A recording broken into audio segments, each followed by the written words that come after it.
me he dedicado, ya tenía yo tiempo leyendo, investigando, pensando sobre el tema, pero en los últimos meses me he dedicado a la investigación y la escritura de un libro que saldrá este año. Y lo que quería comentar con ustedes un poco era, aprovechando que este es Coco, era parte de este tema al que le pusimos descentralizar la conquista con comillas, porque una de las ideas que tenemos es quitarle el nombre de conquista. ¿Qué queremos decir con descentralizar la conquista? Antes de eso pensemos, ¿qué queremos decir con conquista de México? ¿Sí? Y es bien curioso, si ustedes leen todos los textos del siglo XVI y XVII, que hablan de eso que hoy le decimos la conquista de México, el libro más importante del siglo XVI, el más leído hasta la fecha, el más impactante, se llama Historia verdadera de la conquista de la Nueva España, no dice de México. En esos libros, siempre que se dice México o mexicanos, refiere a una cosa muy particular y muy concreta. La palabra México refiere a una ciudad que estaba aquí cruzando el lago, y la palabra mexicano refiere a los habitantes y a los guerreros de esa ciudad particular. A todos los demás habitantes de eso que ellos llamaban el Anáhuac, de eso que los que se autonombraban conquistadores llamaban Nueva España, de eso que luego se llamó América Septentrional Española, nunca se llamaron a sí mismos mexicanos. Se llamaban tlaxcaltecas, tepanecas, chalcas, ochimilcas, tlahuicas, y aquí en este lugar particular, acolhuas. Ahora, cuando decimos la palabra México parece referir a una esencia, una identidad de la que todos nosotros formamos parte. ¿Sí? Y entonces, cuando decimos conquista de México, es como si esa esencia, ese todo del que formamos parte, hubiera sido conquistado por un ente externo. Cuando hablamos de conquista es que vino alguien de fuera y dominó, y a partir de ahí cambiaron todas las cosas. Eso no funciona, salvo como ideología. ¿A quién se le ocurrió llamar conquista de México y decidir que eso era la conquista de todo el territorio y la dominación por unos cuantos, que así mismo se llamaban españoles, de todo el territorio? Pues fue Hernán Cortés. Hernán Cortés y sus amigos decían que tenían derecho a dominar todas las tierras de América del Norte porque habían conquistado la ciudad que, según ellos, en sus cuentos, dominaba toda América del Norte. Y esa idea que inventan Cortés y sus amigos continúa durante los siglos XVII y XVIII, y lo más interesante es que la retoman los grandes historiadores liberales mexicanos del siglo XIX. ¿Por qué? Porque estaban construyendo los liberales una nación. Decían que había un país que se llamaba México, y ese país debe tener una esencia, una identidad, una razón, y deciden, quizás sin darse cuenta, siguiendo el cuento de Hernán Cortés, que esa esencia, esa identidad, esa nación estaban directamente vinculados con esos mexicanos a los que Cortés había sojuzgado en 1521. Y repiten las formas de hacer historia de Europa. En Europa, en el siglo XVIII y el siglo XIX, se inventan países. En Europa y en todo el mundo occidental se había decidido que las naciones, los estados, tenían una sola historia. Le llaman Estado Nacional, una historia, una lengua, una raza. Y se inventa en la historia, en la literatura, en la poesía, en la música, en el folclore, una historia, una idea, una raza, para justificar que existe algo a lo que se llama Francia, Italia, Bolivia, Argentina o México. Y se lo inventan. Y lo van construyendo, y así, por ejemplo, deciden que el traje nacional de todo eso que llamamos México es el de los rancheros acomodados del occidente. Y el de las mujeres es el de las migrantes de origen sirio-libanés de la ciudad de Puebla. ¿Sí? Y ya nos inventamos un traje nacional y un estereotipo nacional, y luego decidimos que la música nacional, por culpa de cine, necesariamente lleva trompetazos. ¿Sí?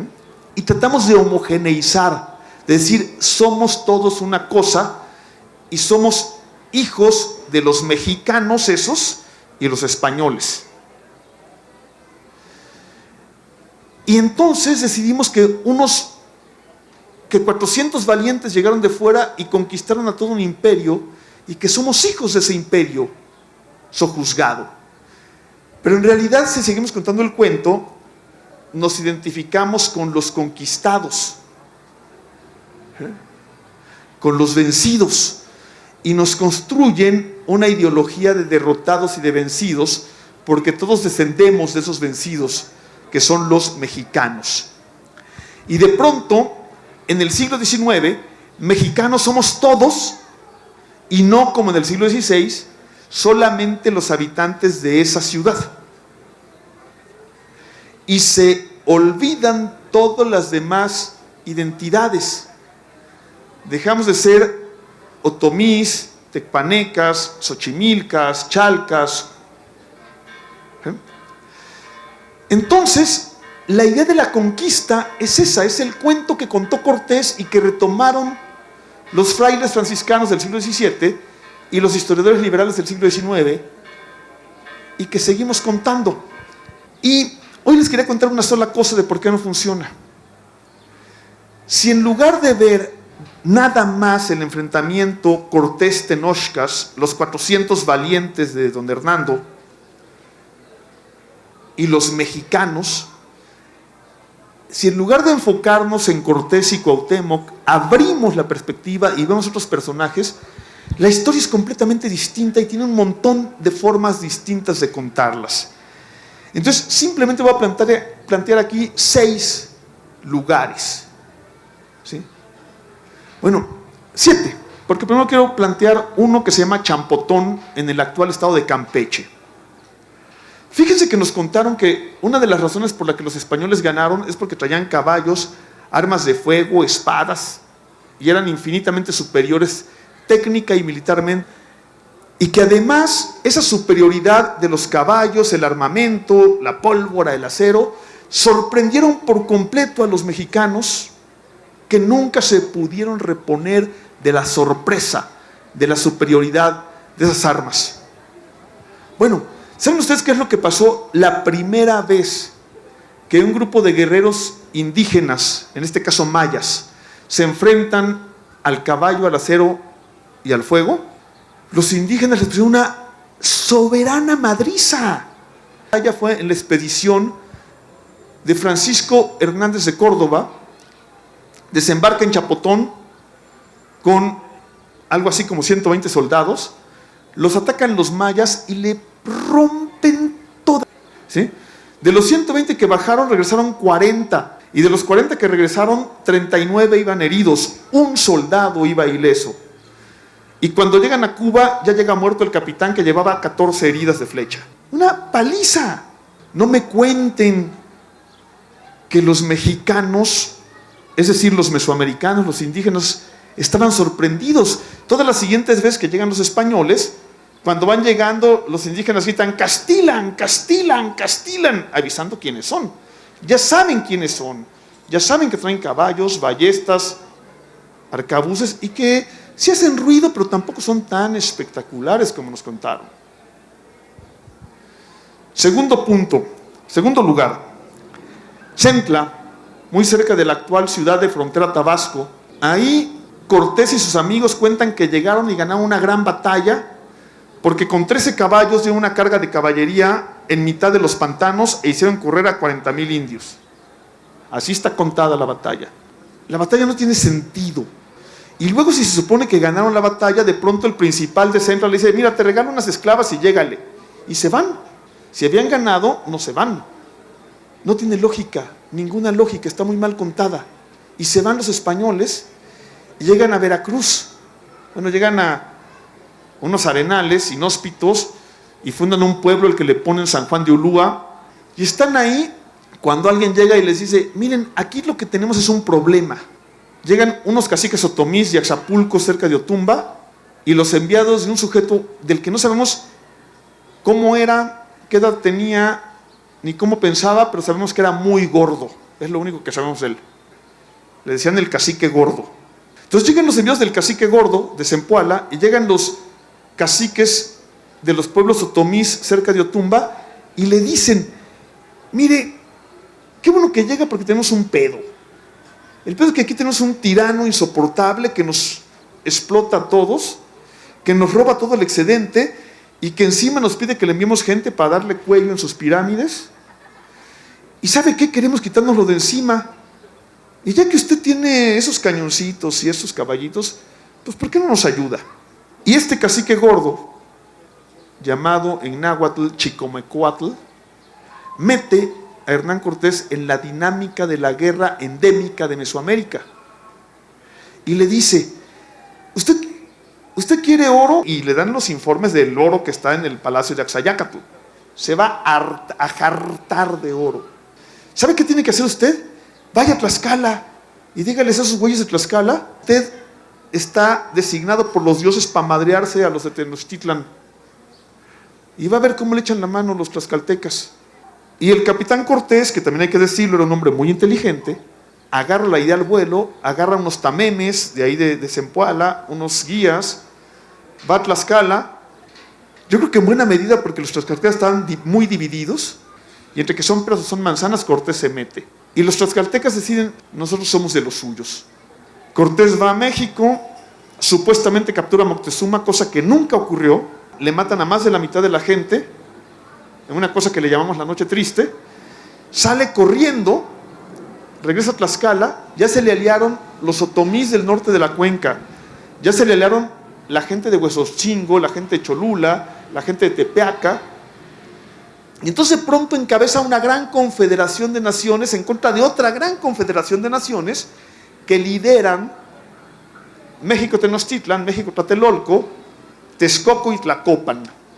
Y entonces llegamos al quinto lugar, Texcoco. El problema de Texcoco es que Texcoco está dividido profundamente. Hay unos texcocanos que quieren seguir apoyando a México Tenochtitlan, pero hay otros texcocanos que no es tanto que les importe México Tenochtitlan, sino lo que les importa son los texcocanos gobernantes para poner a otros gobernantes.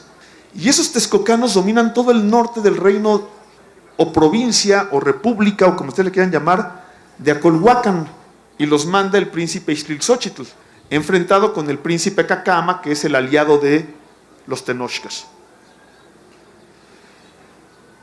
Y lo que ocurre es que se impone Ixtlilxóchitl y recibe a los españoles, y Texcoco se convierte en la gran base de operaciones contra Tenochtitlan, con 40,000 guerreros acolhuas. Y si ustedes leen las crónicas, ahora les decimos cuasi indígenas porque no son indígenas, las crónicas de origen texcocano, resulta que el gran héroe de la conquista no es ni Cortés ni Cuauhtémoc. El gran conquistador, el verdadero conquistador de México, es Ixtlilxóchitl. Es Ixtlilxóchitl el que gana todas las batallas y el que le dice a Cortés cómo hay que hacerle, para dónde menearse, por dónde moverse y qué conquistar primero, y el que da todos los guerreros. La historia de Texcoco contada por las fuentes texcocanas es como la de Tlaxcala contada por las fuentes tlaxcaltecas. Si ustedes leen las fuentes tlaxcaltecas, Diego Muñoz Camargo o el lienzo de Tlaxcala, los tlaxcaltecas son los héroes de la conquista. Los conquistadores no es Cortés. Los conquistadores son Maxicatzin y Chichimecatecutli. Ellos son los conquistadores. Ahora, que les fue muy mal, sí. Cuando en 1580 se hace el censo de Zempoala, resulta que Zempoala estaba deshabitada. ¿Por qué? Porque la viruela los mató a todos. Pero el siguiente punto es Xochimilco. Y hay una crónica de Xochimilco que dice textualmente: Cuando los tlaxcaltecas y los texcocanos se cansaron, eso dicen las fuentes ochimilcas del siglo XVI. Los conquistadores somos nosotros, ¿no? Los tlaxcaltecas y los texcocanos sí le echaron ganas, pero se cansaron. Y entonces llegamos nosotros al quite. Y nosotros somos los meros buenos. Entonces, ¿quiénes son los conquistadores? ¿Según qué fuente? ¿Y por qué le creemos más a Cortés que a Diego Muñoz Camargo, o que a Fernando de Alvis Tlixóchitl, o que al Códice Ramírez, o que al Códice Florentino? Porque nos contaron la idea de que había una unidad de la cual descendemos todos los mexicanos, y que esa unidad fue conquistada por 400 valientes que llegaron del otro lado del mar, porque había un mito según el cual iba a volver Quetzalcóatl. Todo el mito de Quetzalcóatl es totalmente bíblico, por cierto. Y entonces nos contaron el cuento de que somos un pueblo conquistado y que somos un solo pueblo. Vamos a contar otra historia. Gracias.